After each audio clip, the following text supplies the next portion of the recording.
सारा ने अजीब व गरीब हरकतें शुरू कर दी। कभी हंसती, कभी रोती, कभी सीढ़ियों से छलांगे लगाने लगती। यूं गिरती तो शायद चोटें लग जाती। रफ्ता रफ्ता इसकी आवाज़ खो दे गए। वो घर से बाहर गलियों में दौड़ने लगी। लोगों ने मशवरा दिया कि इसे किसी कोठरी में बंद कर दे। पहले तो वो इस बात पर आमादा ना हुए, लेकिन जब सारा को अपनी सदरपोशी का भी होश ना रहा, तो मियाँ जी ने तंग आकर उसे कमरे में बंद कर दिया। गांव में चचा के घर के साथ एक साहिब रहते थे। सभी इन्हें मियाँ जी कहा करते थे।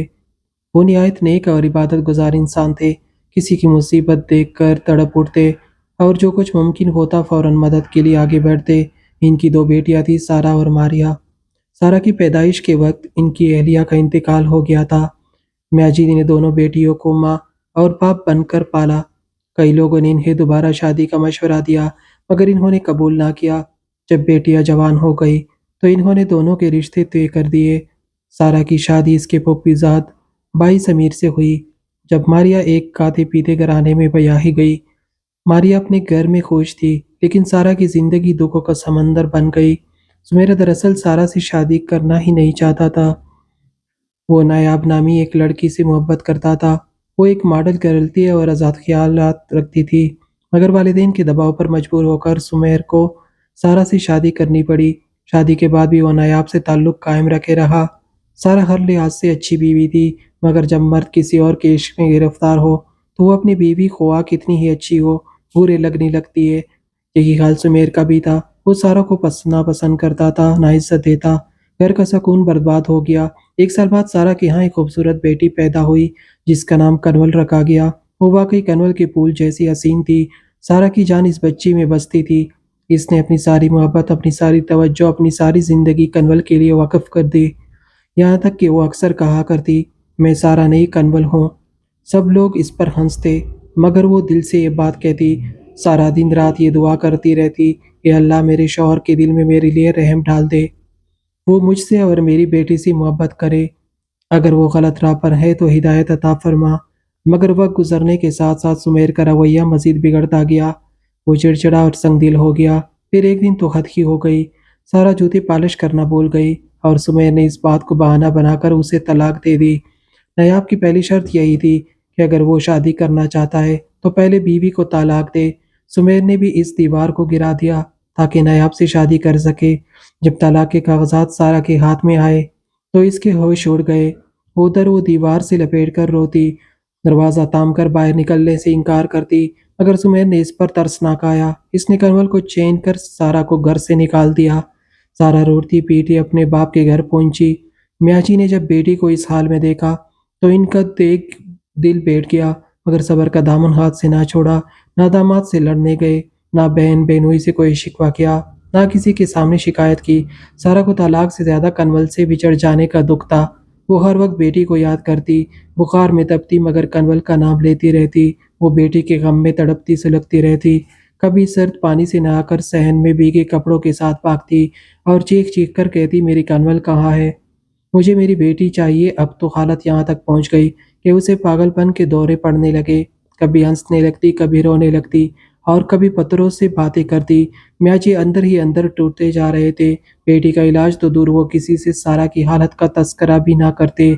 दुख दर्द बांटते भी तो किससे, इनका था ही कौन। अब सारा ने अजीब व गरीब हरकतें शुरू कर दी। कभी वो हंसती, कभी रोती, कभी सीढ़ियों से छलांगे लगाने लगती। यूं गिरती तो शायद चोटें लग जाती। रफ्ता रफ्ता इसके हवास खो गए। अब इसके चेहरे पर वहशत बरसने लगी थी। घर के कामों से उसे कोई गर्ज ना थी।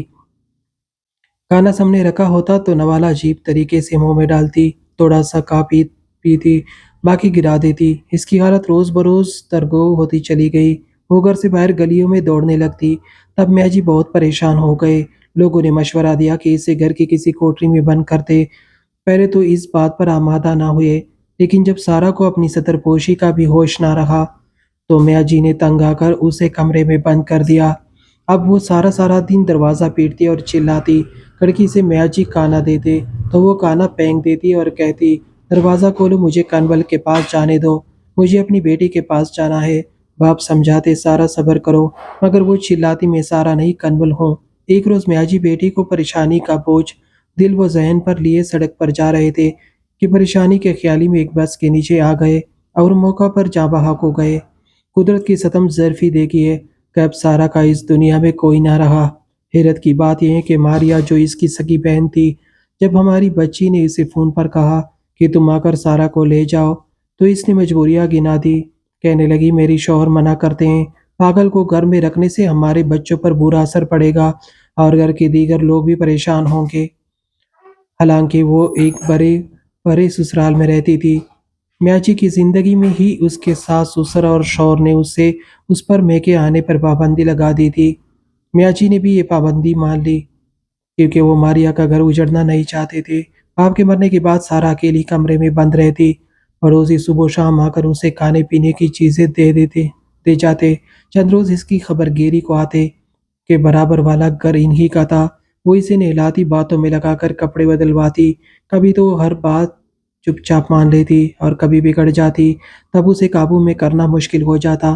تبھی چچا جان سارا کے سابق شوہر سمیر کے پاس گئے اور کہا تمہارے طلاق دینے سے اس بیچاری کی یہ حالت ہو گئی ہے، اب تم یہاں مزے سے دوسری شادی کر کے زندگی گزار رہے ہو، کچھ تو خود خوف خدا کرو، یوں تو تم دونوں کا رشتہ ختم ہو چکا ہے، مگر وہ تمہاری بچی کی ماں تو ہے، کم از کم اس رشتے کا پاس رکھ لو، تمہارا بھی کوئی فرض بنتا ہے، اس کا علاج کراؤ یا پاگل خانے داخل کرا دو، یا کم از کم اسے اس کی بیٹی سے ملوا دو تاکہ اس کا بے قرار دل کچھ سکون پائے۔ انہوں نے تھوڑی دیر بعد لن تن بھی کی۔ سمیر وعدے کرتا مگر آتا نہ تھا۔ پڑوسی بیچارے اپنی حد تک سارا کا خیال رکھتے، اس کے کمرے میں چاقو، چوریا، کیل، کانٹے، ماچس جیسی کوئی چیز نہیں رکھتے تھے تاکہ وہ خود کو نقصان نہ پہنچا سکے، مگر ہونی کو کون روک سکتا ہے۔ ایک دن شاید دروازہ کھلا رہ گیا اور وہ باہر بھاگ نکلی۔ ایک بچہ ماچس لیے جا رہا تھا۔ سارا نے ماچس لینے کے لیے بچے کو ڈرایا، وہ ڈر کر ماچس پھینک کر بھاگ گیا۔ سارا ماچس کی ڈبہ اٹھا کر گھر لے آئی اور چولہا جلا لیا۔ چولہے سے اس کے کپڑوں نے آگ پکڑ لی۔ جب اس کے چلانے کی آوازیں سنائی دی تو لوگ دوڑ کر آئے، دیکھا کہ اس کے کپڑوں میں آگ لگی ہے اور وہ صحن میں ادھر ادھر بھاگ رہی ہے۔ بڑی مشکل سے اس پر کمبل ڈال کر آگ بجھائی گئی، مگر وہ کافی جلس چکی تھی۔ ہسپتال لے جایا گیا مگر وہ جانبدار نہ ہو سکی۔ کسی نے اس کے سابقہ شوہر کو اطلاع دی، جانے کیا سوچ وہ میت پر آ گیا، شاید اس لیے کہ میاجی کے مکان سے پیٹی کا حصہ حاصل کر سکے۔ لیکن جب اس نے سارا کی جلی ہوئی لاش دیکھی تو بہت دکھی ہوا اور رونے لگا۔ حالانکہ اس کے ظلم ہی نے سارا کو اس انجام تک پہنچایا تھا۔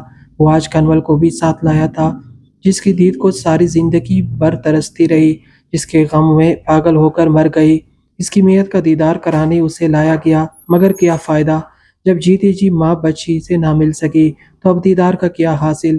دیدار کو ترسنے والی آنکھیں تو ہمیشہ کے لیے بند ہو چکی تھی۔ سمیر نے نامحب سے شادی تو کر لی، مگر جس نے آنکھ کی ایسے ماحول میں کوری ہو جہاں عزت بھی پیسوں میں بکنے کے لیے رکھی جاتی ہو، اسے محبت نہیں دولت عزیز ہوتی ہے۔ نایاب کو بھی دولت سے محبت کی تربیت ملی تھی۔ جب سمیر کو کاروبار میں نقصان ہوا اور غربت سر پر منڈلانے لگی تو نایاب نے اسے کنارہ کشی اختیار کر لی۔ اس بات کا سمیر کو بہت دکھ ہوا، مگر اب کیا ہو سکتا تھا، بے وفا بیوی کو چھوڑنے کی سزا تو آخرکار ملنی ہی تھی۔ سمیر نے اپنا دکھ ایک دوست کو سنایا تو اس نے اپنی بہن کا رشتہ دے دیا۔ وہ اسکول ٹیچر تھی۔ اس عورت نے سمیر کا گھر تو بسایا، لیکن سارا کی بیٹی کنول کو ماں کا پیار نہ دے سکی۔ کنول بیچاری باپ کے گھر میں غیروں کی طرح سہم کر رہتی تھی۔ ایک عجیب کہانی ہے۔ سارا کی ماں اس کے بچپن میں چل بسی اور سارا کی بیٹی بچپن میں اس سے جدا کر دی گئی، گویا دونوں کی قسمت میں ممتا کی محبت نہیں لکھی گئی تھی۔ ہاں، ماریا کو جب باپ کے گھر سے حصہ ملا تو اس نے آدھا مکان کنول کے نام کر دیا۔ اس طرح خالہ اور بانجی کے درمیان ایک رشتہ مضبوط ہو گیا۔